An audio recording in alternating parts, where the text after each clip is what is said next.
L'histoire de cette guitare, elle démarre aussi par la coupe de l'arbre que j'ai coupée avec un ami à moi il y a plus d'une dizaine d'années. Donc cette planche-là, elle vient de Haute-Savoie, elle vient d'Arcines, à côté de Clarafond, en Haute-Savoie. Et elle m'a servi notamment à faire la structure interne de la guitare, donc c'est pas forcément des choses qu'on voit de manière apparente sur la guitare, mais on les retrouve sur les blocs qui sont à l'intérieur. Donc c'est un bois qui a pris son temps pour sécher et qui est particulièrement bien utilisable pour toute la structure interne de la guitare. Le Woodlab, moi, il me sert principalement pour partir de ces plateaux, pour leur donner des dimensions qui sont plus facilement travaillables à la main, puisque la guitare elle est entièrement faite à la main, mais on ne peut pas commencer pour travailler ce genre de plateau directement. Là, on voit, là ici, on est plus clair sur le centre de la guitare et on est plus foncé sur les extrémités.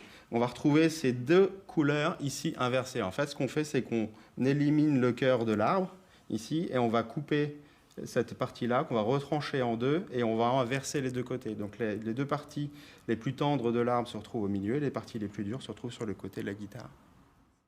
La particularité de cette guitare, c'est qu'elle n'est pas construite à partir de plastique, enfin il n'y a pas de plastique à l'intérieur, et encore en plus il n'y a pas du tout de bois exotique. En règle générale, souvent sur les guitares, on va trouver des bois exotiques.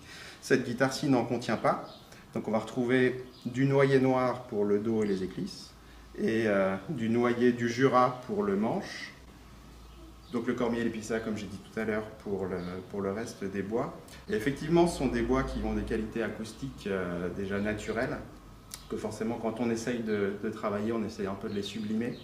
Et le cormier, c'est un bois qu'on n'a pas vraiment coutume de trouver sur une guitare, et c'est le bois le plus dense qu'on peut trouver en Europe. C'est pour ça que je l'ai sélectionné, pour faire notamment la touche. Et donc je l'ai sélectionné particulièrement pour sa densité et aussi ses capacités acoustiques.